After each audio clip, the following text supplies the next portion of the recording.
Hello and welcome back to Racing Weekly, a podcast and YouTube show brought to you by oddschecker in association with bet365.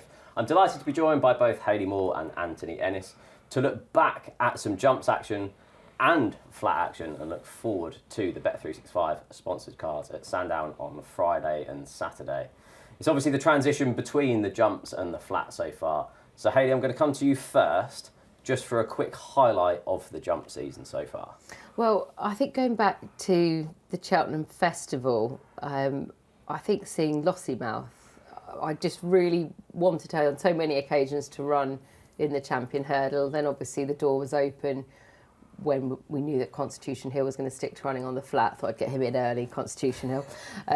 So I thought her winning, I just thought it was great to see. Obviously they've did a little bit of tweaking at home. I think she had a bit of attention to her back. They put the cheek pieces on. And I just thought, oh, brilliant. She's got the success. And it's very unusual to see the rapport from the crowd and the love for Suzanne and Rich Ritchie. I think that's really unusual. Obviously, like JP McManus is a very popular owner in racing, but very rarely you see everyone just embracing an owner, as much as the horse as well. But I just thought it added another sort of level to the enjoyment of being there in that winner's enclosure for the Cheltenham Festival. So yeah, Lossiemouth in the Champion Hurdle. Yeah, I definitely agree, because Connections have been criticised, I suppose, in the past for going for the easier options, but Lossiemouth ran in the Champion Hurdle, won the Champion Hurdle. Gaelic Warrior at the same time would have had the option of dropping down in trip for the Ryanair Chase, wins the Gold Cup, and it really justified their big decisions for the week as well. Yeah, and they're almost like sort of waiting and being, you know, not in a rush to get these horses to these big assignments, and my word, they were rewarded in spades. So yeah, it was just a really, really great result, I thought, and he's such a passionate character, Rich Ritchie, that his interviews I find always very endearing, and obviously he's had the highs. He looked as though everything he was always getting was the best, and then they've had a bit of a slump, and then they've come back out, and it's just lovely to see them enjoying the days, which they really do. Yeah, the days of Fahine and Vautour and Duvan, and then a slight slump, but a great team of horses at the minute. Anthony, for you? I think two things. I just Lossiemouth again, but Paul Townend to win the Big Four, and he was a bit lucky not to win the Big Five, because obviously he won the Gold Cup on Gaelic Warrior. You mentioned Lossiemouth, the Champion Hurdle, Ilete Tom, Champion Chase, and the Grand National on Iron Maximus. And if Ballyburn hadn't have been hampered in the Stays Hurdle, could he have won the Big Five, which is the five biggest prize of the year?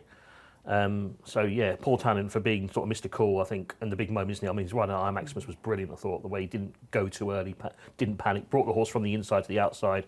So that was a big highlight. And I thought the ride from Sam Twiston Davis on a horse called Sea Invasion at Plumpton on Sunday, it was only like a handicap chase, but never looked like winning at all. And you know what Sam's like, he pushes and keeps them going, went inside, switches outside, goes to the last, goes back to the inside, gets up on the line.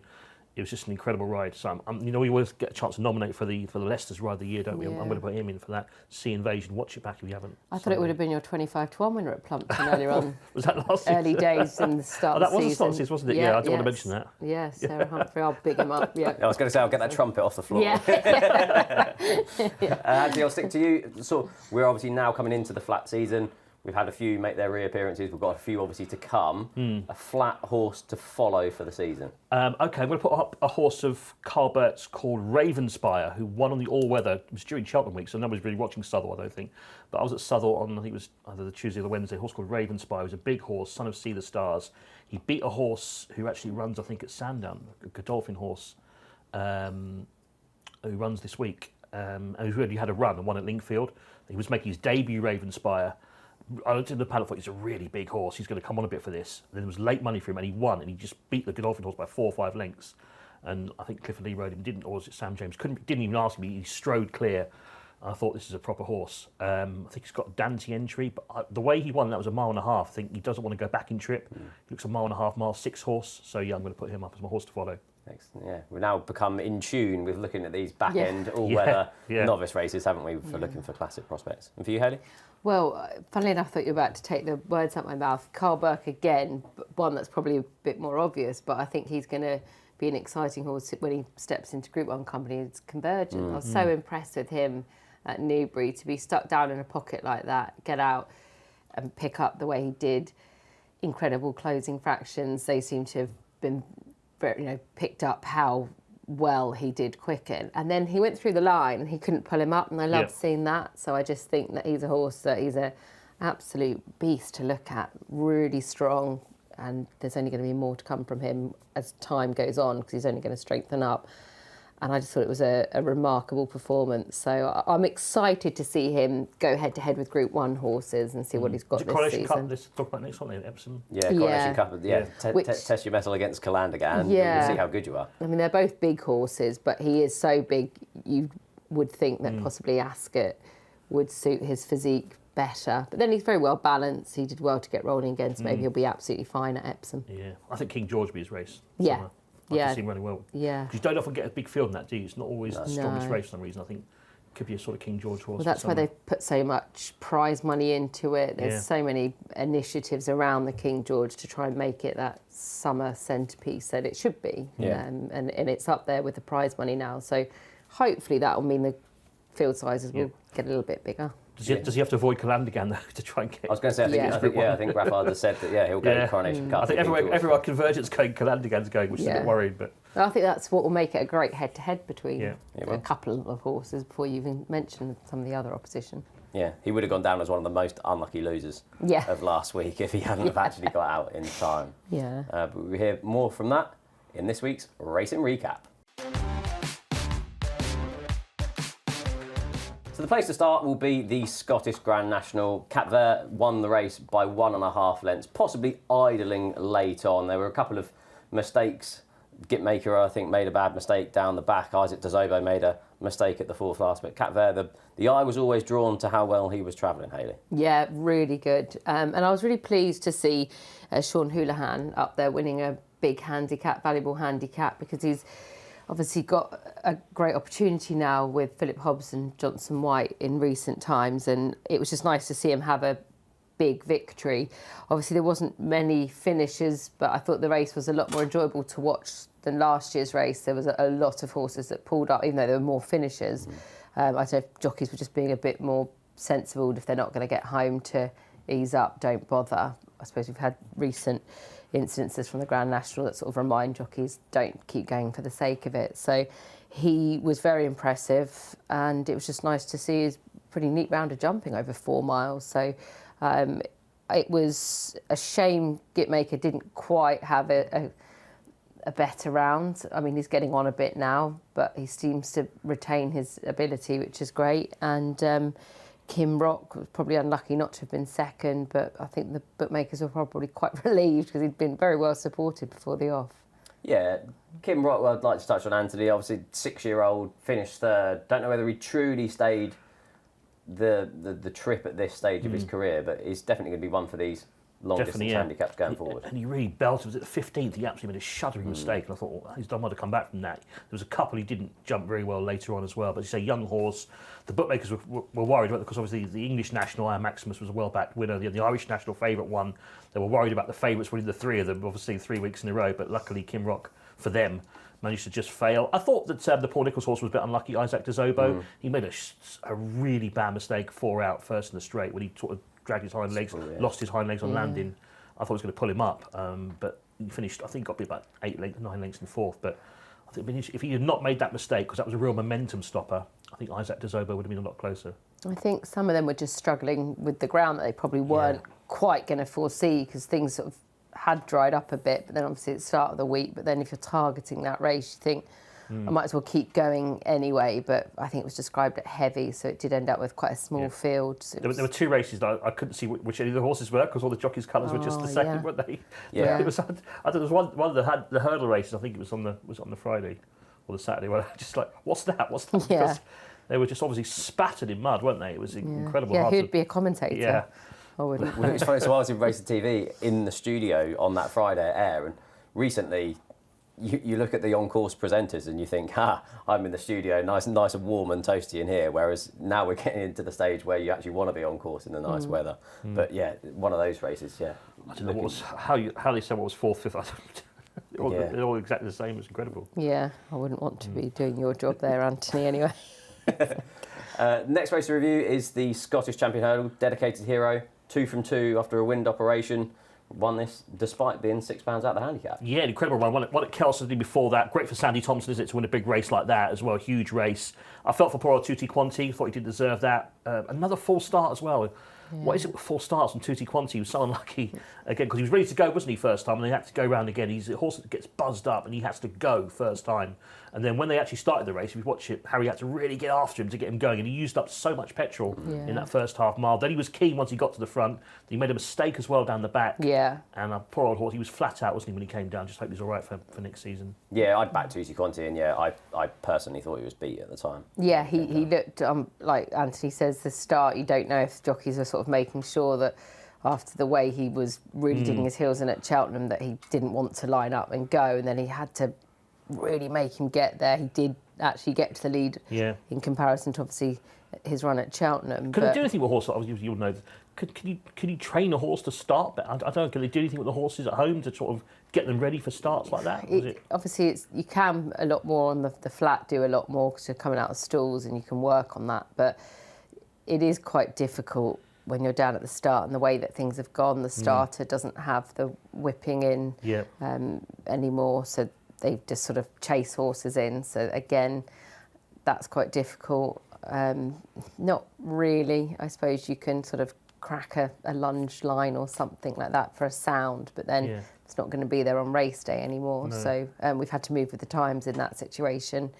So it is tricky. You've kind of just got to try and keep them on the move, hope for a clean breakaway, but it is a lot trickier when it comes to trying to get a jump horse to get going. So yeah, and other jockeys are wise to it as well. Do you remember when Shiskin then refused to race, and then every single jockey in the races afterwards were like, right, we'll play around a bit at the start in order to try and not let Shiskin jump off, because when you've got the favourite for the race, they obviously it's in the benefit of them in order for the runner not to go. Unfortunately, his fall though, I was watching All In You. I thought that he was just going to pick up and win the race, like regardless to anything else. He was travelling so well, and I just thought when he stopped his momentum, it was really, really unfortunate.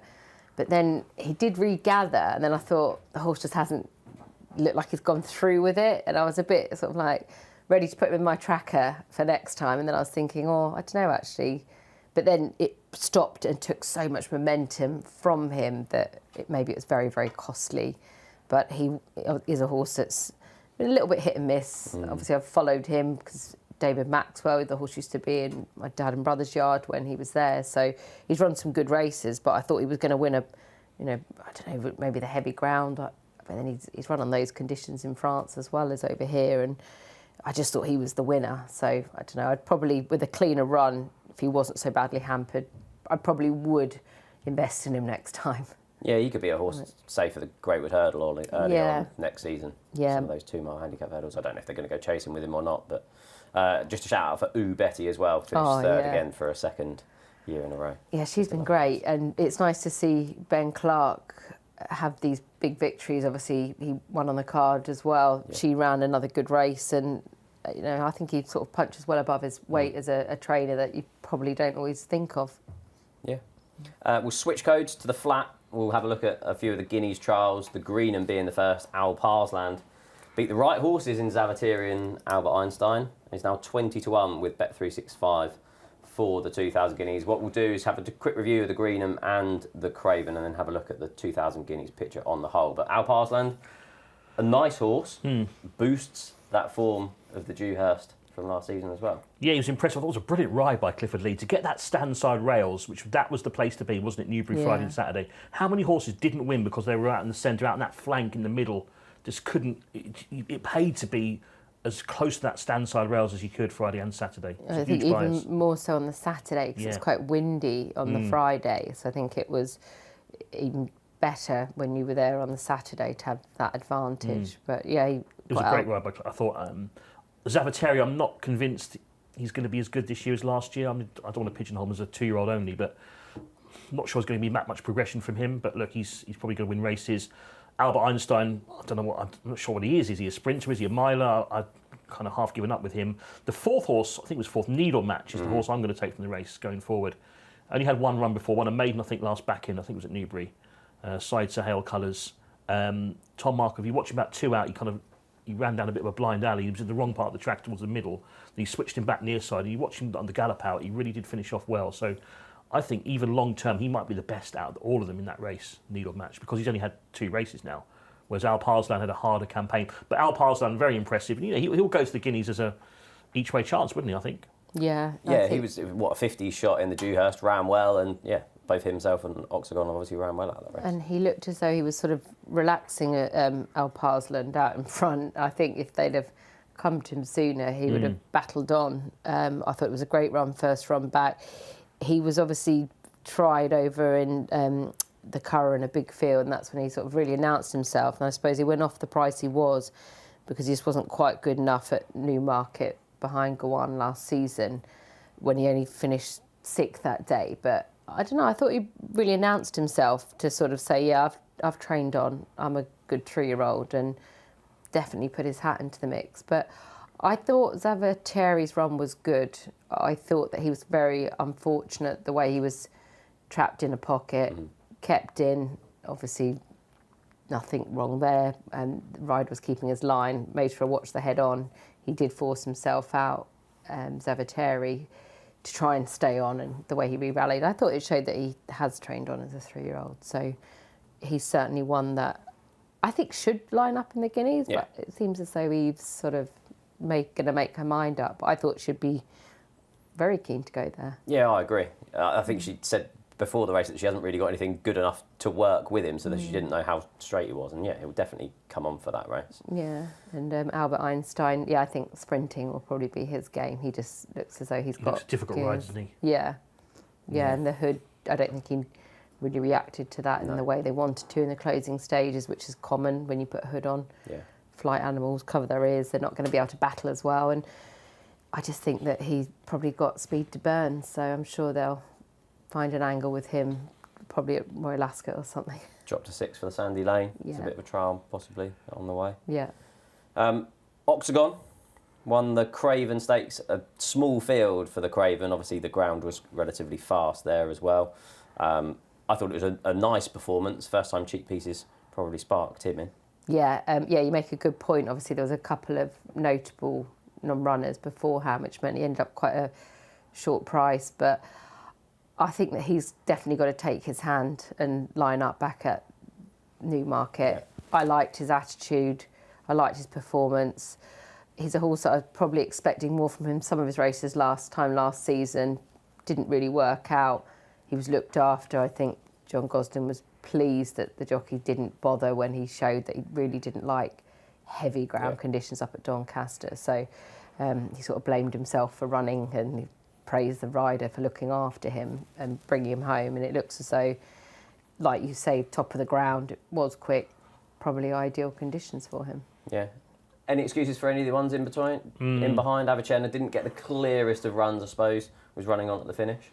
Yeah, that ran quite well, didn't it? For Roger Varian, Avicenna. Hidden Force was disappointing, wasn't he? They were trying the sort of notable speech opera ballet route, weren't they, with him to see if he was going to be a Guineas horse. Maybe he's just not that good. I'd want to see him back on the synthetics, Hidden Force, because he was so impressive at Kempton. But yeah, he was a bit disappointing, wasn't he, in the end? Probably not quite up to what they were expecting with him. But yeah, the winner, he had a bit of a soft lead, didn't he, Oxagon, to be honest. I mean, you give Ashley Murphy a soft lead like that, going into the dip, he was never going to be caught. So yeah, I mean, he won well, Oxagon, but I'm not sure he's going to be sort of winning that many Group 1s this year. No, it's interesting. We had 2 Guineas trials, yet the horses that are at the top of the market went for racecourse gallops. Yes. At Newmarket, which is a different topic. But if you look at the 2,000 Guineas with bet365, currently Bo Echo heads the market 11-4, Distant Storm 11-2, Puerto Rico 6-1, and it's 7-1 bar. On the topic of racecourse gallops, we'll go there first. For me personally, I think it's slightly ridiculous, the fact that horses are galloping after racing when you've got proven Guineas trials there. Just a quick comment on that before who you fancy for the 2,000 Guineas. Yeah, it's a shame, isn't it? Nobody seems to want to go for the trials these days. I mean, I'd have loved to see Bo Echo in a Greenham, or I remember talking to Jim Borswell, he said Into the Sky was going to go to the Greenham. He didn't go either. I think he had a gallop as well instead. It is a pity, isn't it? I mean, people want to see these horses in races.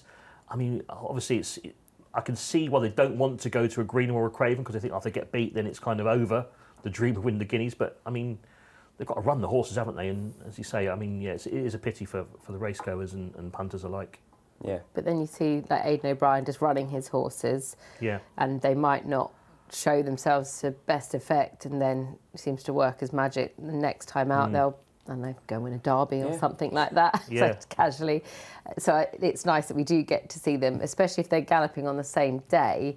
Like, you're hopefully going to have your jockey that's going to ride them in the classic on them in the trial, and they can think of that. You know, it's not the now and never. I know not everyone's in a luxury position of being able to have a stable jockey, but surely, I don't know, for example, Safi Osborne riding for the Hamdan, Tulane, Shadwell team with Jim on the sidelines. You know, hopefully she'll be thinking if she's going to be able to ride Tulane next time in the classic, I'll make sure I don't overdo it in the trial, which can be, I don't know, as a punter, quite frustrating if you're thinking, well, they're riding for the big day, not the trial. And obviously Zavateri, you know, don't panic, don't manoeuvre the horse out like that and risk injury, because actually it is just a trial. Save him for the big day as a Group 1 winner. Be mindful of that. You know, it doesn't matter if you don't get out. Sort of, I suppose it's being in a privileged position of having a stable jockey that just sort of says it's all right. There'll be another day. Today's not the day, but it is frustrating. 'Cause my worry would be that they probably put the trial on a bit too close. Yeah. So I think that was the thing that I would look at is actually, I always like to see horses have 3 weeks in between races. It's just a nice spacing. Some thrive off 2 weeks. Everyone's different, but maybe those horses need a bit more time in between a race to be at their peak. So give people the option of not having that trial as close to the race. But at the track, it depends, I suppose. Yeah. I think that particularly Charlie Appleby, he's ran 2 horses. He's ran Talk of New York and he's ran Hidden Force. And those 2, one of them's won and one of them's ran okay in third, and yet they're now not going for the 2,000 guineas and the horses that have galloped. And Distance Storm seems to be his number 1, doesn't it? Looking at the market now. Yeah. So, what is your thoughts on the race? I mean, Bo Echo, obviously we haven't seen him since last year. Had a very good season last year. Good win at Haydock. He looked good after that. I do like Distant Storm though. Obviously he got beat, didn't he, at York. Then he won after that, and then he ran in the Dewhurst. But I'm hearing that he is the number 1 now for Charlie Appleby. So it's a shame he's only 11-2 now, because I was hoping we'd get 8-9-1, but that's going to be wishful thinking. So he would be my main pick at the moment, Distant Storm, but obviously we haven't seen him run since last year, so we don't know. I mean, is Needle Match at 100-1 a bit of a wishful thinking selection each way? We have had big priced horses placed in this race in the past, and generally in classics you can get the odd sort of 100-1 chance at getting the frame. Look, I'm not sure he's going to run, but at 100-1, Needle Match wouldn't be the worst each way shout if you get 4 placings on the race. I think he'll run well. I think he's the horse from that Greenham that will improve the most, and the fact he's 5 times the price of Alparslan, I think is crazy. So he could be interesting. But if you asked me to name the winner now, I probably would go Distant Storm. But as you say, it's hard to know, isn't it? Who's trained on out of Bo Echo, who's had the Gallop and Distant Storm. So we're still in the dark a little bit. Okay. Not a huge price then in 2000. Yeah. Your thoughts? His dad won it, Night of Thunder, so there we go. Hopefully. I agree with Anthony, Distant Storm, from what we saw last season. Bo Echo has already proven himself to be very competitive over course and distance. That's a positive. And I guess it's seeing who Aidan O'Brien is going to either supplement or actually put in here. So that looks like a bit of a grey area, scratchy head at the moment. I'm not sure. Obviously, Puerto Rico's, I think, is first in the betting for that stable at the moment. But I just think the whole saga is a little bit ridiculous. The computer going mad. Well, no, I completely understand that, but they've got the money in order to supplement. And you've currently got Stard that has good form at Newmarket. The Dewhurst is working out well. He's finished ahead of Distant Storm, and yet he's 16-1 with bet365 because he needs to be supplemented. You've got Puerto Rico, who's shown good form in France. Why would you then switch a horse with good form in France to run at Newmarket and the horse with good Newmarket form to run in France for the sake of a supplementary fee, which they can easily afford? I think it'd be absolute balmy. I think if they announced today that if Stard would be running, I would say he'd be second favourite behind Bo Echo. So he'd be around a 5-1 shot. So I'd make Stard a bet at 16-1 that's currently available at bet365. Because I would say this is just my opinion, I think it's probably odds on that he'll run at Newmarket rather than France because of that form at the track. There, yeah. Because he's got proven in Group 1, proven at the track. Obviously, his form in the Breeders' Cup, he's managed to win there at the end of a long season as well. And yeah, I just thought he was the one in the market that was currently overpriced. Yeah. We'll then look at the Fillies Classic. We'll start with the Fred Darling. Sakanya beat the hot favourite in Tulane. Hayley, you mentioned earlier, obviously the ride of Safi Osborne. I didn't think she did anything right. I backed Tulane in the race, and I was fairly happy up to a furlong out, and I thought she was just beaten by the better horse. Oh, yeah, definitely. I thought she was given a beautiful ride by David Probert, and it always seems as though Jack Shannon, typical of his dad Mick as well, this time of year they always seem to have their horses so forward going into the Doncaster meeting, which we saw them win the big double Spring Mile and the Lincoln, which was great. And to have their horses performing like this, obviously we'll see how that form holds up, but I liked the winner. I thought that she did everything right. I thought she finished off very strongly, and I don't think Tulane was given a bad ride whatsoever. I thought she was given every opportunity, every chance, and on the day wasn't good enough. She might benefit, she might strip fitter for the outing, but I thought she boxed on well. The winner was just primed and ready to go, and she absolutely relished the conditions there at Newbury. So I know they haven't had loads of winners the last couple of weeks, Jack Shannon, but they have started the season really, really well. Yeah. Anthony, I think Irish 1,000 guineas is going to be next. She didn't apparently handle Newmarket too well, so she obviously finished, I think, second behind Diamond Necklace at Leopardstown last season. She has that form over in Ireland rather than heading to Newmarket instead. Yeah, she was the right move, isn't it? Sometimes you can get a weaker version of the Irish guineas, depending who turns up after Newmarket. But yeah, I mean, it was a good ride by David Probert. He was a brilliant jockey. He had a bad time, did he, in Hong Kong? He found it hard. I think he settled okay out there, but he just didn't get the rides. I mean, he was riding. You would get like 300-1 chances to ride in it. I mean, you got no chance riding up against like Zach Purton and Hugh Bowman. They get all the picks, and it's hard. It's a hard place to go, isn't it? To try to sort of break into. So I'm glad he's back, David. He's a very good rider. He had, I think, another winner yesterday. He's just riding very well. And it was great for him and to win a big race. I mean, he doesn't get a lot of chances in group races. I think in a Royal Ascot win, didn't he, for Andrew Boyd a few years ago, but he doesn't get that many chances in big races. So that was good. But yeah, no real 1,000 guineas clues for the race at all, though, was there? I mean, normally you think, the Fred Darling, we've had the Nell Gwyn, but we're no closer, are we, to sort of solving the puzzle that is the 1,000 guineas? No, the Nell Gwyn, we had Asleigh defying odds of 50-1, beat America Queen by a neck. I think it probably says it all that Asleigh is still 33-1 with bet365 for the 1,000 guineas after that. But Spicy Marg form that you like. Yeah, I was looking at the 1,000 guineas picture. I just thought Spicy Marg might be a massive price at 66-1. If you go back and look at that, she beat Asleigh, didn't she, in that race at Newmarket last year? She did. It was over 6 furlongs. It was towards the end of the season. But if you watch that race, she wasn't stopping at the end. I like horses with that Newmarket form. She reminds me a bit of Tiggy Wiggy back in the day. A really kind of a good 2-year-old that may well not stretch out to the mile at 3.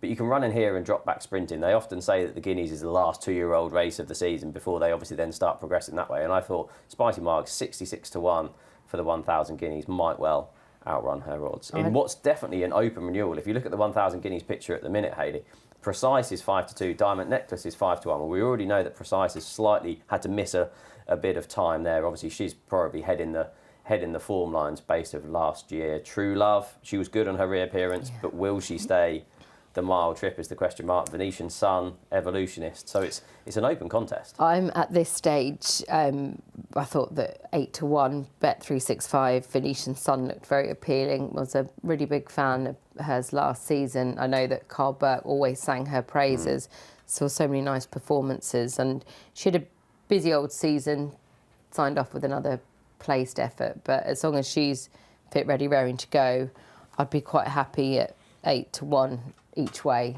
I'm sure that she'll be able to be pretty competitive. Obviously, don't know what she'll do at first run back, but she started off her career very well, so hopefully that won't be a problem. But she's quite a big, strong-looking type, so hopefully there's more to come from her. Obviously, Starman, by Starman, and she would need to reverse the form with Precise from when they met last year at the Curragh. But that Deauville run for me, beating Gustard, I thought that was fantastic form. Yeah, no, she's got loads of pieces of form that you can. Yeah, but do that. again, she's a bit unsure she'll stay. But I don't know. Yeah. She ran well over 7 furlongs at the Curragh, so hopefully. Yeah, we spoke about possibly having a look at the 2,000 guineas trials and moving them back possibly. One of the things I don't understand is the fact that you've got the Fred Darling and the Nell Gwyn both over 7 furlongs. I like the fact that with at least the colts you've got 2 different distances ran within sort of 3-4 days of each other. But in fairness, they did get quite big fields for both of the fillies trials. Yeah, they did. The horse I quite like is same stable as Hayley, but different horse. Evolutionist, I really like. You mentioned her briefly. She's 20-1, I think, with bet365. Yeah. I know she got beaten by Precise, didn't she, in the bet365 fillies mile at Newmarket. I think she was 3rd that day. But I think she's already had a run this year, so she's clearly trained on. Carl Burke, as we know, is having a good spell. If you watch the Prix de la Grotte that she won, I think it was a couple of weeks ago, in fact, only about 10 days ago, that she won at Paris Longchamp. It was over a mile. She looked beaten about a furlong and a half out, but watch her in the final furlong, really picks up down the outside. Looks like she's going to be a really good filly this year. If she goes for the race, that 20-1 won't be there on the day, I'm sure. As you say, there's doubts about who's going to turn up for maidens. So I'm thinking Evolutionist with Bet365. You say 20-1 Bet365. 20-1 stand out with Bet365. Each way. I mean, if she's there, she's going to be 10-11 on the day, I think, tops. Yeah, and the fact she's had a run, so she's going to go there fit as well. And if you can watch that race at the Prix de la Grotte, do have a look at it, because she was really strong to the gallop out again. And I think she probably wants maybe a mile and a quarter this year, but I think she'll be placing the guineas, at least.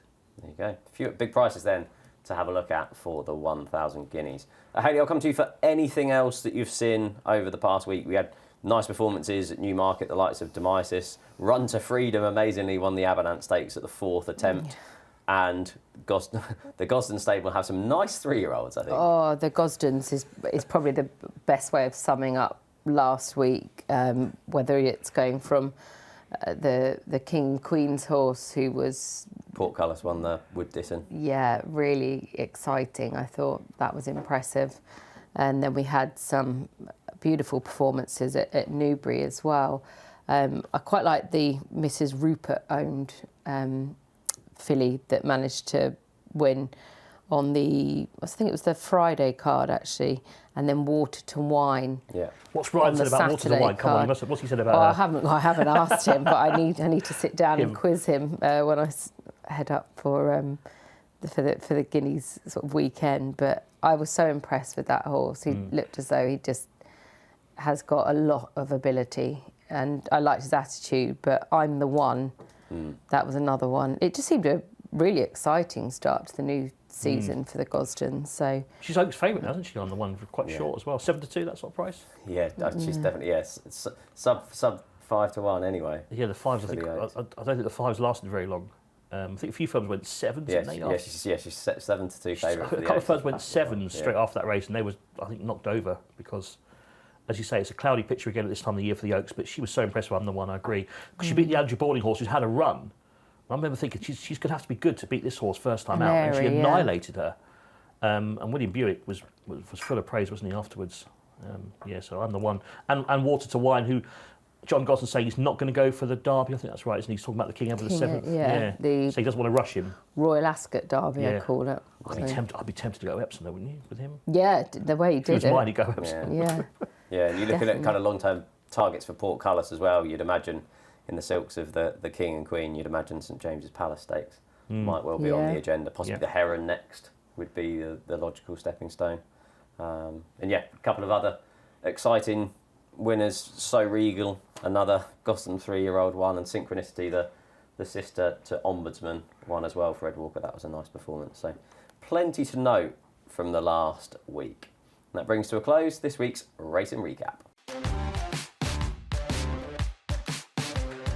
Before we get into our Sandown preview, just to let you know, our sponsor Bet365 have a best odds guaranteed offer. It's available on every single UK and Irish race from 8 AM on the day of the race. If you take a price and the SP is bigger, Bet365 will pay you out at the bigger odds. Full terms and conditions can be found on the website. Hayley, I saw the future when I booked you as a guest for this show.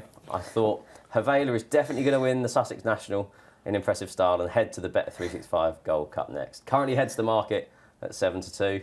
And what were his chances? You knew more than me, because I think the owners were geared up, booked the flights up for the Scottish equivalent. But I think this makes perfect sense. Obviously, this gives him a little bit more time, just to, not that he needs it the way he won. It was almost hard on the bridle at Plumpton when he won the Sussex National.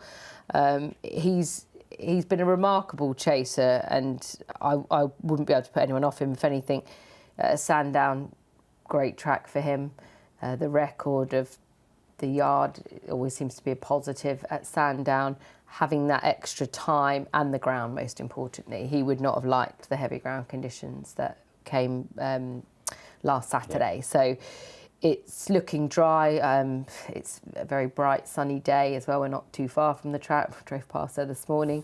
It seems to be on the good. I know that they often water to make sure it's safe ground, and then it normally annoys all the flat runners on the Friday. It's always a tricky meeting to get right for Andrew Cooper. But no, he was so impressive. He was well backed. He won very, very impressively at Newbury. The way he jumped the last fence at Newbury was fantastic. And then it was just a case of whether or not he would appreciate the extra distance and settle and relax, and that is key with him. And he seems to be so much more manageable. Caelan said he's a lot more straightforward.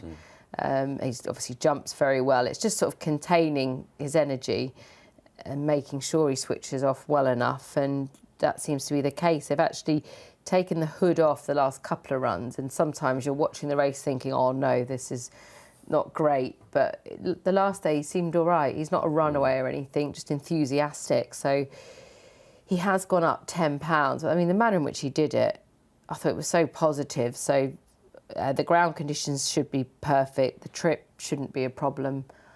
There's so many positives, I think, to draw from him. I wouldn't put anyone off him. I guess it's just, he's been busy of late, but he seems to be absolutely thriving. He's got the course form over hurdles at the track. So, yeah, I definitely wouldn't put anyone off him the way he's been racing. And I just hope that he'll be able to take what is such a fantastic end to the jump season. Yeah, is there any reason why the stable do really well at Sandown? There's no like configuration of gallops that mirror it or anything like that? The hill gallop goes a bit round to the right. I don't know. But it's strange, isn't it? Because you often hear around Aidan O'Brien, oh, he's got a good form at Epsom and Chester because they've purposefully built the kind of left-handed tracks around the camber.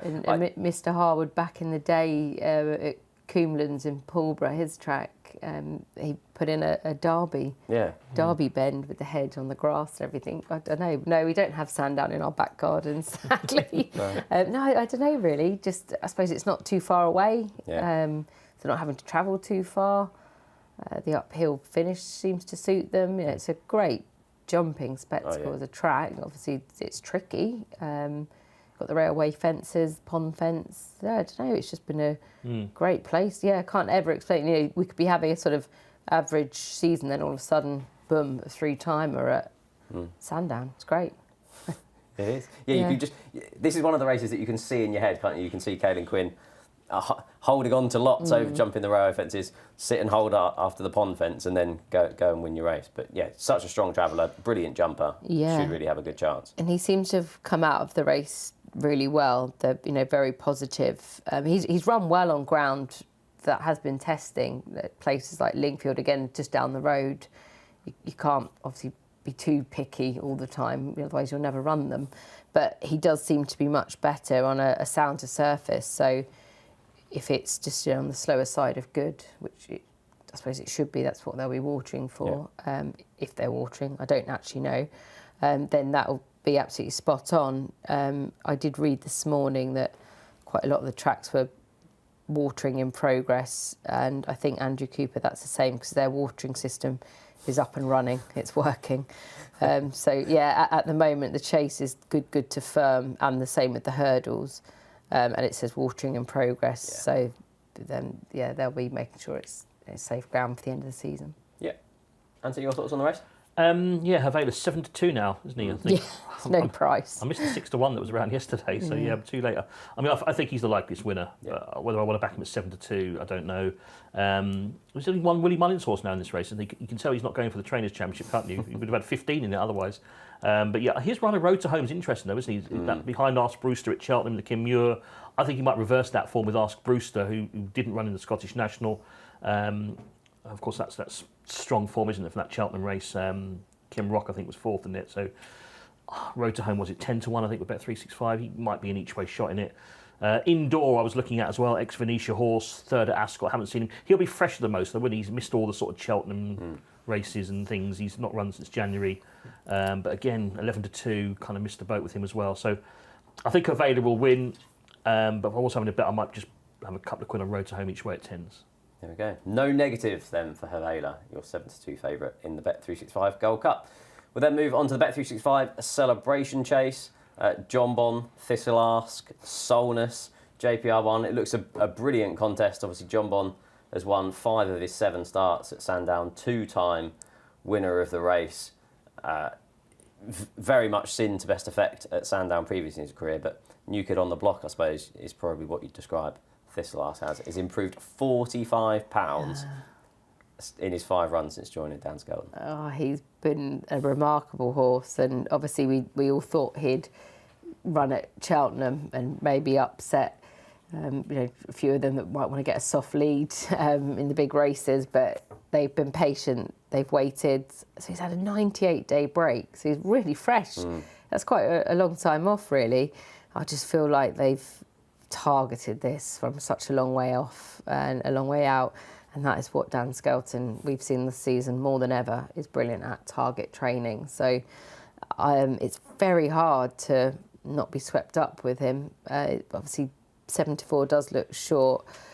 John Bon, will finish in the first 2, because that's what John Bon does. That's a statement. He's had a remarkable season as well. Another good run last time out.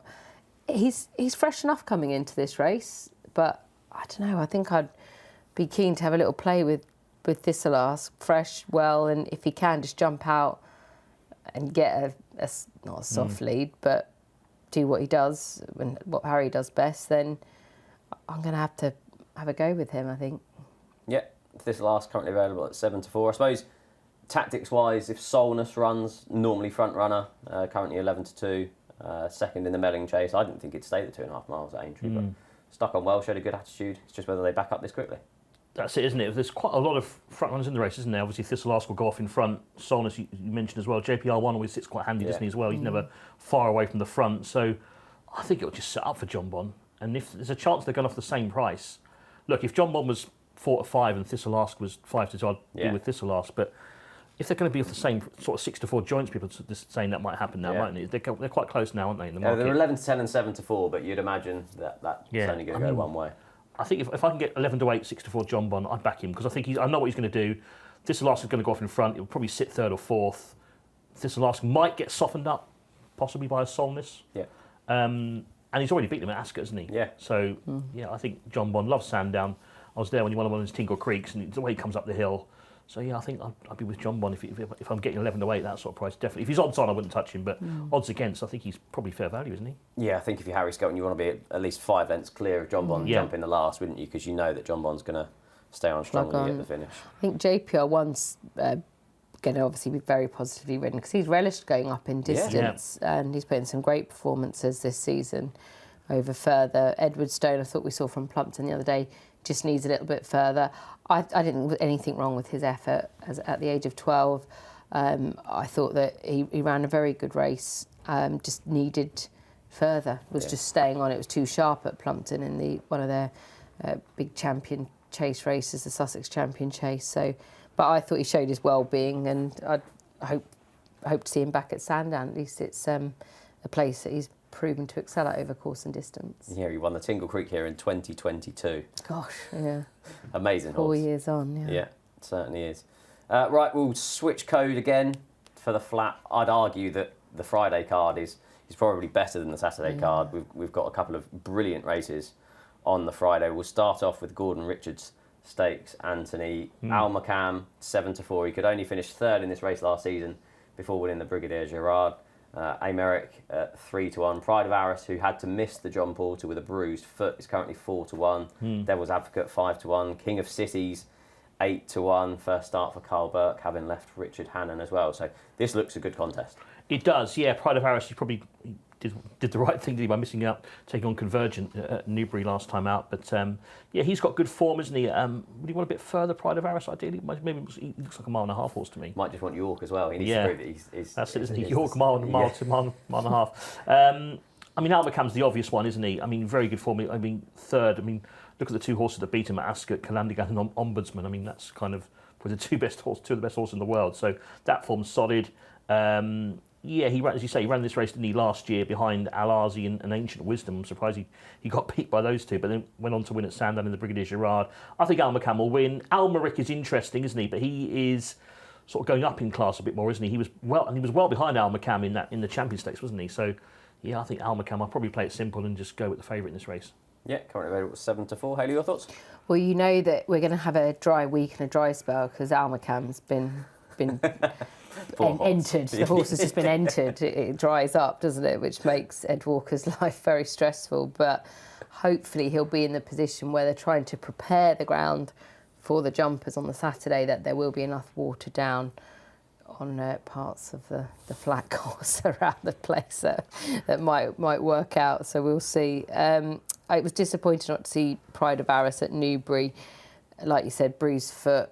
So he was a short price favourite, actually. I thought that some of the performances we saw from him last season were obviously sensational. And if we can see a bit more like what we saw at York, I'd be very hopeful that he'd be the one that they've all got to beat. I just hope that minor setback isn't going to be an issue for him. But I think it's the Dante win that's still sort of in the back of my mind, Damasus, and then obviously it went wrong at Epsom, went wrong at the Curragh. They gelded him, got back on track at York, did head off to Bahrain behind the wonderful Royal Champion, and we haven't seen him since. But I think the gelding operation was a massive positive, and he was so impressive at York at big odds that I'm just hoping there's more to come from him this season as in general. So at the prices, I thought he looked quite appealing, Pride of Arras. Yeah, currently available at 4-1 with bet365. The race I'm most looking forward to on Friday and Saturday is the bet365 mile. Field of Gold, Irish 2,000 guineas winner, St James's Palace Stakes winner. He's currently 10-11 with bet365. Zeus Olympios, the unbeaten Zeus Olympios, won his 4 starts last season. He's next in at 9-4. Opera Ballo, who's fit from 2 wins in Meydan over the winter, is 6-1. Never So Brave, who won the City of York Stakes over 7 furlongs at York, is next in at 7-1. And you've got last year's winner, Dancing Gemini, available at 10-1 as well. There's Cicero's Gift, 20-1. Beat a few of these, didn't he, at the end of last season at Ascot as well. So this is just a brilliant race. It's a Group 1 in all but name, isn't it, this race? What a contest this is. Field of Gold, he's got questions to answer, though, isn't he, after those 2 runs at the back end last year, the QE2, a little bit flat perhaps, disappointed as well in the Sussex Stakes, which was a weird race, obviously, that Kirat somehow managed to win, which I still don't know how he did. So, but if you go back to his early season form, probably should have won the Guineas first time out, Pro Kieran Schumacher, of course, that was the ride that cost him his job there. And then he was impressive in Ireland, and he was so impressive at St James's Palace, wasn't he? The way he came on the bridle, Colin Keane. So he's never had a feeling like that on a horse, the way he went and just went past them so easily. If he comes back to that form, he'll win. But do you want to take 10-11 to find out? I don't know. I'm a big fan of Zeus Olympios. Started off, didn't he, at Kempton. I think he won at Thirsk after that. Ended up in the Joel Stakes. That performance, which he won at the end of the season, was brilliant. Carl Burks began the season well. I wanted a bit bigger than 9-4 ideally, but I think Zeus Olympios will be the one I fancy. Opera Ballo wasn't much of a race he won in Meydan. Still not sure he's going to be quite as good as the other two. And Never So Brave, I mean, what a year he had last year. From handicaps to Group 1, a huge success story for Andrew Balding. But if you force me to play one, Steve, I'd probably go Zeus Olympios, because I think we haven't reached his ceiling yet. No, he's really exciting for the year going forward, isn't it? It's rare that you get this sort of clash ahead of the Lockinge. Often we talk about the Lockinge being the first target for these milers and then the Queen Anne being the second. Well, we could see this race, the Lockinge and the Queen Anne. You could get Field of Gold versus Zeus Olympios 3 times in the next couple of months. Yeah, that'd be wonderful. And obviously Field of Gold gets a little bit of a put at the weights here as well, as some of them are penalised, and he's actually clear on rating, so mathematically he should be winning this by a couple of lengths. But I can't have my faith in Field of Gold. Like Anthony said, just a couple of disappointing efforts back end of last season. I really like the case that you made for Zeus Olympios. I'd definitely have him on the short list. But if it's a sound surface and is on the quicker side of things, come the hour, not sure what it's going to be doing on the Friday, but Never So Brave, after he was gelded and he'd top of the ground, I thought he put in some brilliant performances last season. He's a 5-year-old, he's a little bit older now, he's been in Andrew Balding's care for a bit more time. He might need his first run back potentially, but I thought he was really impressive on so many occasions last season. And then it was just a bit slower when he signed off last run. So if he's fit, ready to go, and it's a sound surface, I think he looks really appealing at 7-1. Yeah. This is the horse that got beaten in a handicap. Chester, I backed him that day. Never got a run. Got beat by my owl, didn't he, at Yeah. Chester? Yeah. I couldn't believe it. I tipped him up that day as well. It's like, and he's got on to win a Group 1. It's Yeah, now rated £16 higher. It's one of those ones that you look back on and you think that was a really bad beat. yeah, absolutely hacked up. Who wins an Ascot handicap by over 2 lengths like that? That was amazing. Yeah. Anything else to note over the Friday and the Saturday? We've obviously got the Isha Cup, we've got the Classic Trial, we've got the Oaksey Chase, we've got the Select Hurdle, where you can see Cabral de Matin. Keep your best bet until last, but anything else that you've got your eye on? Classic Trial I'm looking forward to. Always an interesting race. We've got another O'Brien horse having Action, who's a colt by Frankel running in that. He's got all the entries you would expect him to have. We haven't seen him since he was behind Hawk Mountain, wasn't he, in that Futurity? Yeah. Back end of last year, so he's interested. I said they put him in his favourite. I know Wise Prince is a horse that you quite like in that race, though. I do. And we've also got an Owen Burrows horse here called Rahib, who we only saw once at Ascot. And I think Jim Crowley mentioned. Jim Crowley did an interview a few weeks ago, and this is the horse he mentioned as when he wants to come back and ride. So yeah, this is the brother to buy Hookham, isn't it? So yeah, this is a really interesting race, isn't it? I mean, not a race I want to bet in because we don't know how forward action is going to be. But Rahib's the horse I'm looking forward to seeing in it, definitely. Yeah, I saw an interview with, I think it might have been Ross Wright or Owen Burrows, but they were describing him as more of a Hookham than a buy. So you might, yeah. So it could be obviously over further, hence why he's heading to the Classic Trial, I suppose, rather than heading to a race over a mile. Anything else that's taken your eye coming up? Just seeing Goodwood Galaxy back in handicap company, the 150 race at Sandown, the Isha Cup. He's around about 10-1. David Minutier, he's not had a great couple of weeks, but he's not had many runners either. I just thought if he's ready to go at the start of the season, he had a really strong start to this last season. He won his maiden race, and then he wasn't far behind the likes of Zavatiri, which obviously very strong form from the Glorious Goodwood meeting.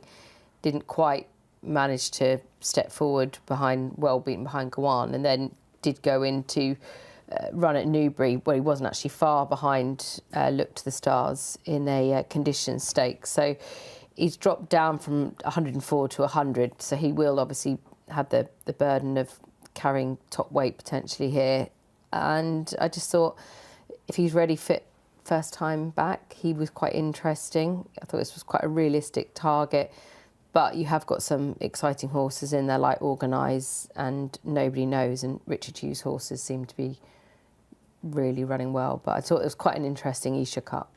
Yeah, I backed the David Menizio horse in the Nell win. I thought so travelled well into it and just got a bit tired late on. So Yeah. to see how they stepped forward for their first runs of the season. Anything else? One more. Yeah, I thought you were itching there. I was itching. Into the Light is running the last race, 4:45 on the Friday. This is the horse that got beat by Ravenspire, my horse to follow. Yeah. So I'm really interested to see how he gets on. He won first time at Lingfield when I was there.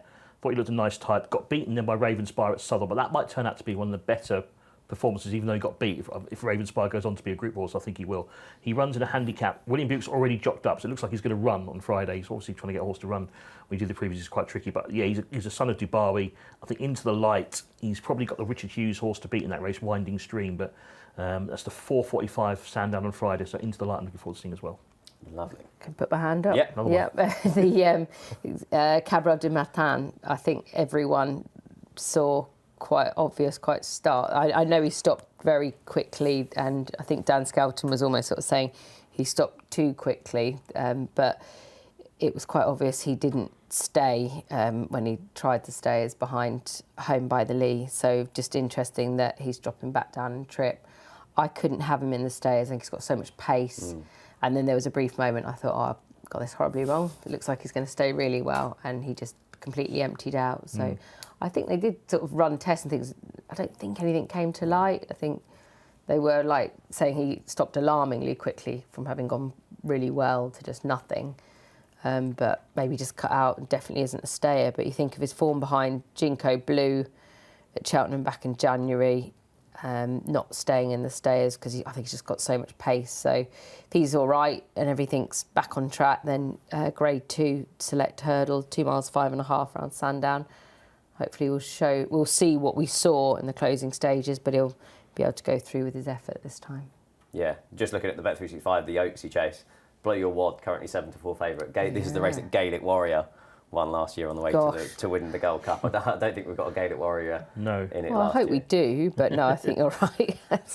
But yeah, he's been running really well, and he ran another great race at the Cheltenham Festival. Then obviously went and got a confidence-boosting winning ride back down at Chepstow the last day, and he seems to be, it was just nice to get his head in front, but I thought Freddie Mitchell's been giving him some good rides of late. Change of scenery seems to have done him good. It was just a bit frustrating after he'd finished a distance behind John Bonn at Ascot. The handicapper put him up, much to my dad's disgust, and then he was only half a length behind Heltenham, who won at big odds for the Skeltons at Newbury. But yeah, he wasn't beaten far at Cheltenham, stayed on well. I thought they might run him over the shorter trip, but I was wrong in that instance. He was fine over 3 miles 1, but then did get back to winning ways over shorter. So I thought this trip absolutely spot on for him. So yeah, hopefully it's a more Sandown special as usual. Fingers crossed. Fingers crossed. There we go. We'll be back shortly for our best bets of the weekend. Before we get into our best bets of the weekend, just to let you know of a free-to-play 6 horses challenge. It's available every weekend with free spins on offer if you get 2 or 3 selections correct. Prize pools are available for 5 and 4 correct predictions, as well as a jackpot for all 6. Terms and conditions apply. Anthony, I'm going to come to you for your best bet of Sandown, obviously either Friday or Saturday. Yeah, I'm going to go with the Friday. I find the jumps card looks quite tricky on Saturday, so I'm going to go to the Friday. I think the Isha Cup, I think Organised looks a very strong favourite in that race. I think 6-4 now, isn't it, with Bet365? Yeah. I was hoping for 2, so I'm not going to get that, but I'll have to take the 6-4. He looks like he wants. When I saw him at Southall, I think it was over 6 furlongs first time out. I thought straight away he wants further. Then he won, didn't he, at Yarmouth last... No, sorry, it's 7 at Southall first time out. It was a mile at Yarmouth. Looks like a horse who wants a trip. It's got a Dante entry still, I think, as well. So, running in a handicap off his current mark for John and Thady Gosden. He's owned by Wathnan. We get James Doyle on him. He looked in a bit of trouble briefly at Yarmouth in that novice race, but the horse that was second, Wahid, they really rate and was really well backed. So his final furlong was his quickest furlong, finished strongly through the line. I think Organised is a horse that's going to end up in group company, and I think he might win the Isha Cup on Friday. Excellent. Hayley, for you? I'm going to go jumping on the Saturday at Sandown, the 145, which is the Bet365 Novices Championship final handicap hurdle. And a horse who's got a pedigree to die for, Manila Yoga, is actually bred by the Niarchas family, by a study of man out of yoga. Was really impressive down at Taunton last time out, absolutely hacked up, obviously beaten in a grade 2, but I think he'll be able to get back on track for Paul Nicholls, Harry Cobden in what looks to be a very open race. So I thought rounded about sort of 6-1 chance. I thought that wasn't a bad price for a horse that was very short last time out, couldn't have done it any better. He's very unexposed, lightly raced, so I'm hoping that he'll get the better of some sort of more exposed types in the 145. Excellent. And I am going to the Bet365 Classic Trial on Friday, and it's Wise Prince. Made an impressive winning debut at Nottingham in October, a similar race to what Golden Horn won back in 2014 for the stable. The second hasn't run since, but the third and the fourth have both won their next couple of starts. Still entered in the Dante and the Derby. The stable's 3-year-olds are absolutely flying. The likes of Oxagon, Portcullis, I'm the One, Water to Wine. So yeah, the Gosdens are running brilliantly. The stable actually won this in 2010, 2014, 2017 and 2018. So it does appear to be a race that they target. And Wise Prince currently available at 5-2 with bet365. Thank you very much for joining us on this week's episode of Racing Weekly, brought to you by oddschecker in association with bet365. Thank you to both Hayley and Anthony for joining me this week. We'll be back next week to preview both the Punchestown Festival and the Guineas card at Newmarket. Thank you very much.